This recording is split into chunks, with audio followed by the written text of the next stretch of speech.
लखनऊ की बोलती हुई अंगड़ाइयाँ, लखनऊ की सरजमीन जहाँ इल्म व अदब तहजीब का अजीम गहवारा है, वो लखनऊ जो नदवतुल उलमा लखनऊ देता है, वो लखनऊ जो उर्दू अदब की शान जान वकार है, और वो लखनऊ जहाँ से उर्दू अदब नई जिहत, नई रोशनी, नए शमशो कमर के जाविये से निकल कर अपना परतबे फर को फलक तक पहुँचाता है, और आसमान की बुलंदी पर उर्दू के खिदमात के मीनारा को रोशन करता है।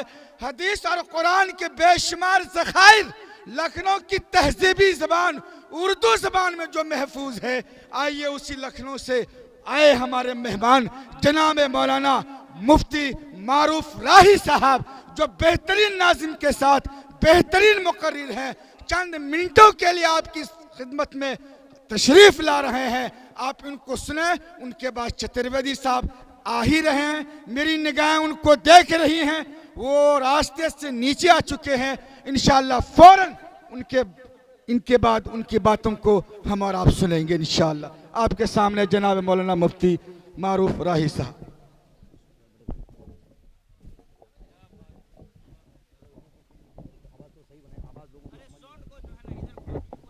आवाज़ लोगों को समझ नहीं आ रही है, थोड़ा सही कर दीजिए।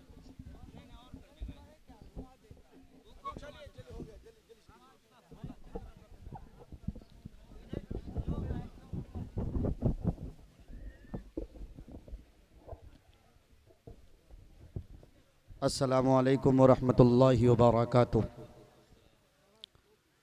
अल्हम्दुलिल्लाहि कफ़ा व सलामुन अला इबादिहिल्लज़ीना इस्तफ़ा, अम्मा बाद।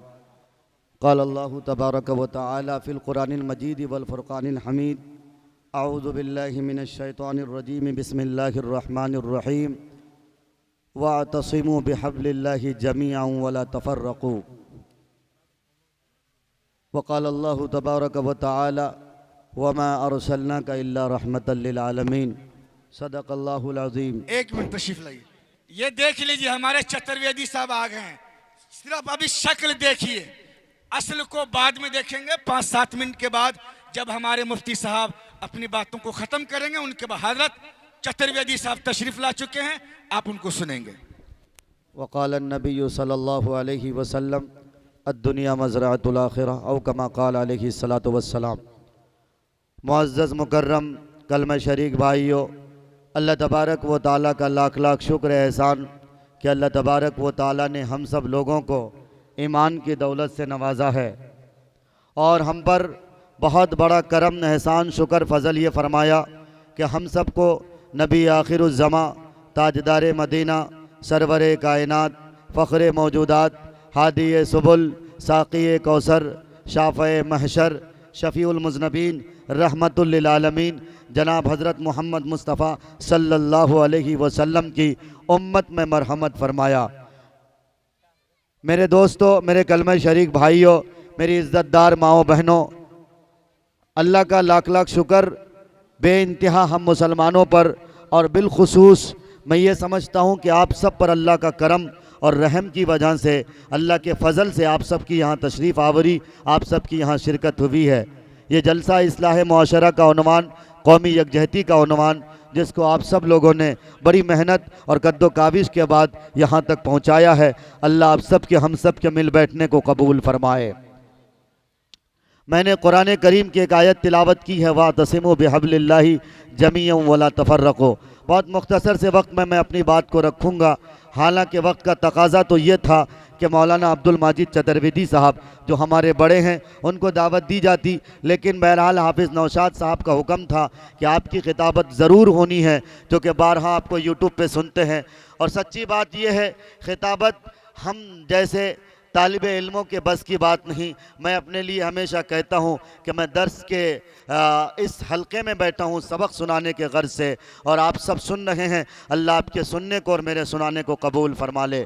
मेरे दोस्तों, मेरे कलमा शरीक भाइयों, मेरी इज़्ज़तदार माओ बहनों, आज पूरी दुनिया में मुसलमानों की जो हालत है, आज पूरे दुनिया के मुसलमानों के जो हालात के तकाज़े हैं, हालात की जो अंगड़ाइयाँ हैं, हमसे एक तकाज़े हैं, हमसे एक तकाज़ा है। वो तकाज़ा ये है चाहे हिंदुस्तान हो या हमारे पड़ोसी मुल्क हो, कहीं के भी मुसलमानों की हालात, कहीं के भी मुसलमानों के हालात हों, जब आप उस पर तायराना नज़र डालेंगे तो आपको ये लगेगा, आपको ये महसूस होगा कि शायद हमारी जो तरक्की थी, हमारे बड़ों ने, हमारे पुरखों ने जो हमें ज़िंदगी दी थी, हमारे पुरखों ने जो हमें अमानत दी थी, और ख़ास करके जिस नबी को हम मानने वाले हैं, हमारे प्रोफेट हज़रत मोहम्मद मुस्तफ़ा सल्लल्लाहु अलैहि वसल्लम के उम्मती होने के नाते जो हम पर जिम्मेदारी आयद हुई थी, हम जिस काम के लिए, हम जिस मकसद के लिए दुनिया में भेजे गए थे, शायद हम अपने मकसद पे आज नहीं हैं।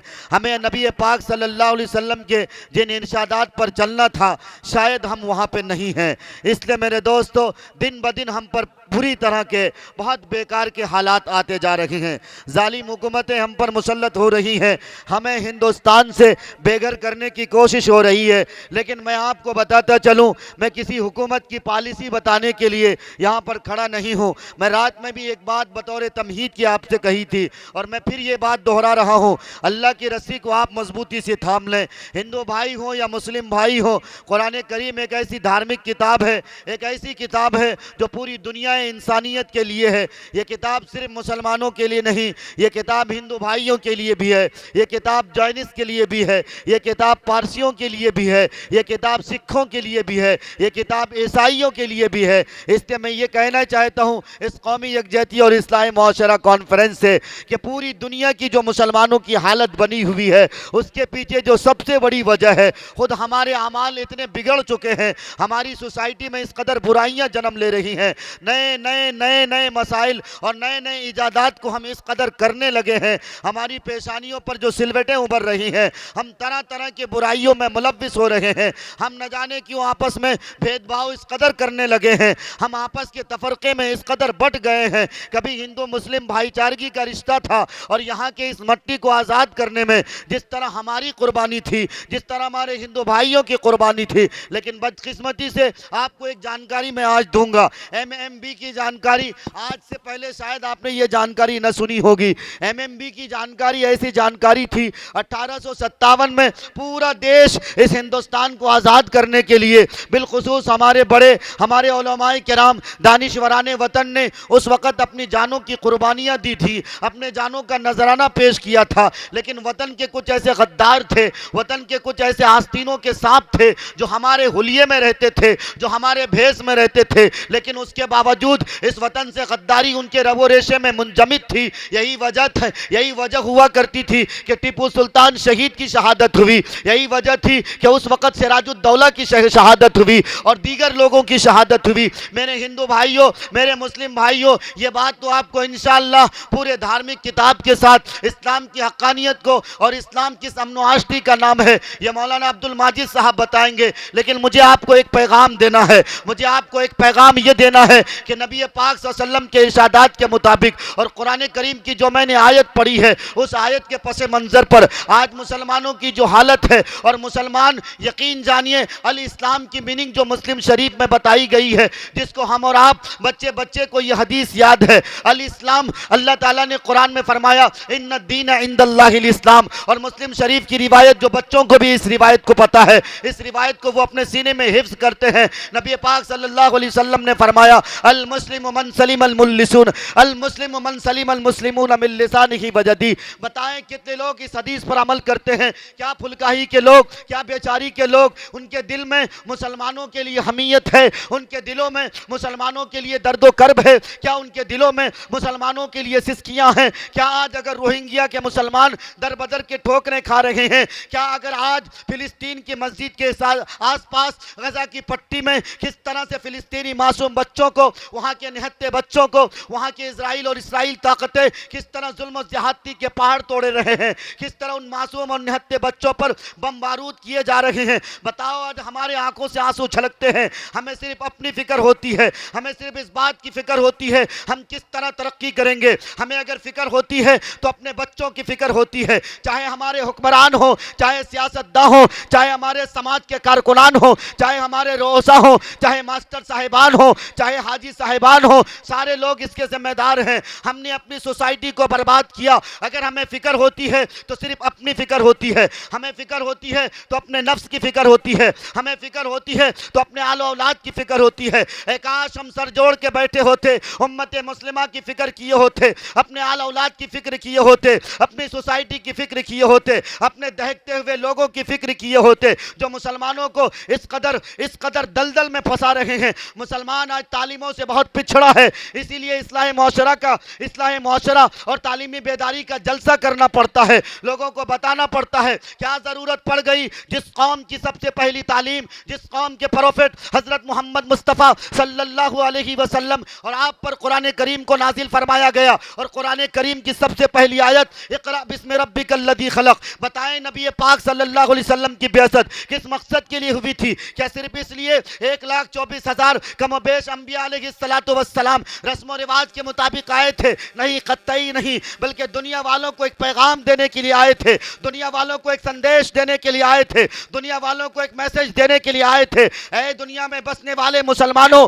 ऐ दुनिया में रहने वाले लोगों, याद रखना तुम्हें अल्लाह ने एक जिम्मेदारी दी है, और तुम सब आदम की औलाद हो। तुम्हारे कंधों पर एक जिम्मेदारी है, और वो जिम्मेदारी ये है कि अल्लाह की रस्सी को मजबूती से थाम लो, आपस में भेदभाव न करो, तफरके में न बटो। याद रखना, आज अगर कोई अपने आप को तफरकों में बांटता है, चाहे बरेलवियत और देवबंदियत के नाम पे, चाहे आपस में खान पठान के नाम पे, चाहे यहूदी और चाहे खानदानों के नाम पे, चाहे रिश्तेदारों के नाम पर अपने आप को अगर अजीमुल मर्तबत समझता है, तो माफ कीजिएगा, इस्लाम की हक्कानियत ये है, इस्लाम की रूहानियत ये है। नबी पाक सल्लल्लाहु अलैहि वसल्लम के बेअसत का मकसद, खुदा सल्लल्लाहु अलैहि वसल्लम ने फरमाया, मेरी बेअसत का मकसद ये है कि अखलाक की ईंटों पे ईंटें चढ़ाना है। मेरी बेअसत का मकसद ये है कि अखलाक के किरदार को बढ़ाना है, अखलाक के मेयार को बढ़ाना है। आज मुसलमान अखलाक से किस कदर खाली होते जा रहे हैं। इसलिए मेरे मुस्लिम भाइयों, आपसे भी मैं ये गुजारिश करता हूँ, नबी पाक सल्लल्लाहु अलैहि वसल्लम की बेअसत का मकसद सिर्फ और सिर्फ ये था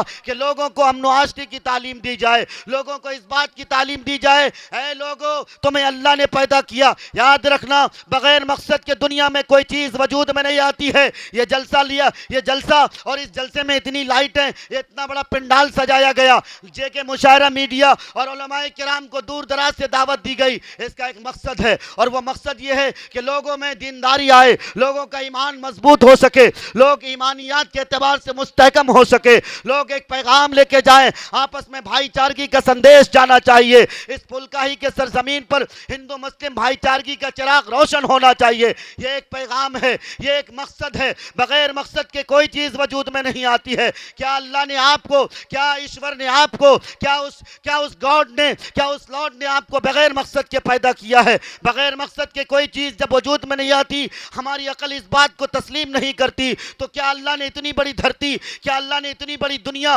बगैर मकसद के लिए बनाई है? अगर आपको यह लगता है तो माफ़ कीजिएगा, मुझे कहने दीजिए, माफ़ कीजिएगा, मुझे कहने दीजिए, जब आपकी अकल ज़ाहिरी असबाब को बगैर मकसद के लिए कबूल नहीं करती है, तो क्या अल्लाह ने इतनी बड़ी दुनिया बगैर मकसद के लिए बनाई है? नहीं मेरे दोस्तों, मेरे कलमा शरीक भाइयों, उसका एक मकसद है, और मकसद ये है कि दुनिया में बसने वाले अल्लाह की रज़ा को राज़ी कर ले, अल्लाह की रज़ा से राज़ी हो जाए, अल्लाह की रस्सी को मजबूती से थाम लें। अल्लाह ने जिस मकसद के लिए भेजा, कुरान करीम में फरमाया, वमा खलक़तुल जिन्ना वल इंसा इल्ला लियाबुदून। इंसान और जिन्नात को अल्लाह ने अपनी इबादत और रियाजत के लिए पैदा किया। इसलिए मेरे दोस्तों, मेरे कलमा शरीक भाइयों, वक्त की किल्लत दामनगीर है, और मैं आप सबको आखिरी बात बताता चलूँ। नबी पाक सल्लल्लाहु अलैहि वसल्लम ने फरमाया, और मैंने जो हदीस पढ़ी है, ये दुनिया खेती की तरह से है, जैसा आप काटोगे, जैसा आप बोगे, वैसे ही आप काटोगे। दुनिया में अगर राय के दाने के बराबर कुछ अच्छाई करोगे,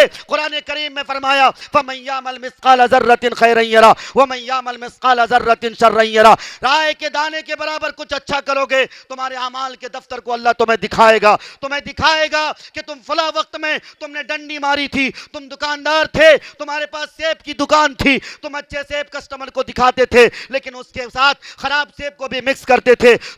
तुम किसान थे, तुम्हारे पास जमीन थी, तुम गल्ले अनाज उसमें लगाते थे, लेकिन माफ कीजिएगा, बाज लोग चरवाहे के शक्ल में जाते थे, तुम्हारी खेत से बगैर पूछे हुए, बगैर इजाजत के उसमें घास भी काटते थे, और घास के साथ साथ उस अनाज के गल्ले भी काट लेते करते थे। इसलिए मेरे दोस्तों ये बहुत बड़ा गुनाह है, ये जुल्म अजीम है। इस जुल्म से बचिए, इस जुर्म से बचिए। जब आप ऐसा करेंगे तो आपका ईमान मजबूत होगा। नबी पाक सल्लल्लाहु अलैहि वसल्लम ने फरमाया, अल मुस्लिम मन सलिम अल मुस्लिमून मिन लिसानिही व यदिही, कामयाब मुसलमान वो है, कामरान मुसलमान वो है जिसके हाथ से, जिसकी जुबान से, जिसके हर हर अदा से, जिसके हर हर किरदार से दूसरा मुसलमान महफूज रहे। अगर आपसे आपसे बेचारी के मुसलमान खुश है, आपको मुखिया बना दिया गया, आपको समिति बना दिया गया, इसलिए बनाया गया कि आप खिदमत खल्क करें, समाज सेवा करें, लोगों की खिदमत करें। अगर आप लोगों की खिदमत करते हैं तो सच्ची बात यह है कि अल्लाह के नज़दीक आप कामयाब हैं,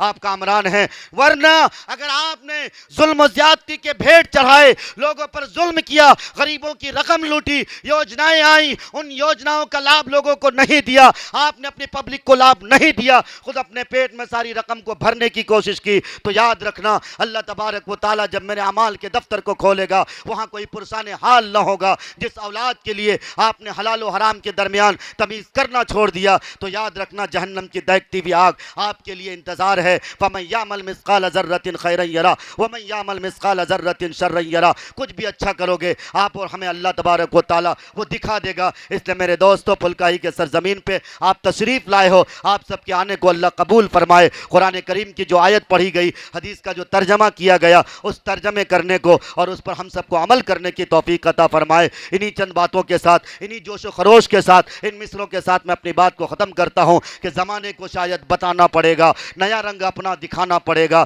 क़यादत इमामत खिलाफत की खातिर जवानों को फिर से जगाना पड़ेगा। जिन्हें खानकाहों की लत लग गई है उन्हें फिर से मैदान में लाना पड़ेगा। फ़कत तस्बीहों से नहीं मिलती जन्नत, खुदा के लिए सर कटाना पड़ेगा। और जो तारीकियों को जहाँ से मिटा दे, दिया कोई ऐसा जलाना पड़ेगा। सिरातल लज़ीना अनअमता अलैहिम, तुम्हें खुद को इस पे चलाना पड़ेगा। जो आसी हैं, मग़ज़ूब हैं, ज़ालिम, तुम्हें खुद को इससे बचाना पड़ेगा। वाखिरु दावाना अनिल हम्दुलिल्लाहि रब्बिल आलमीन।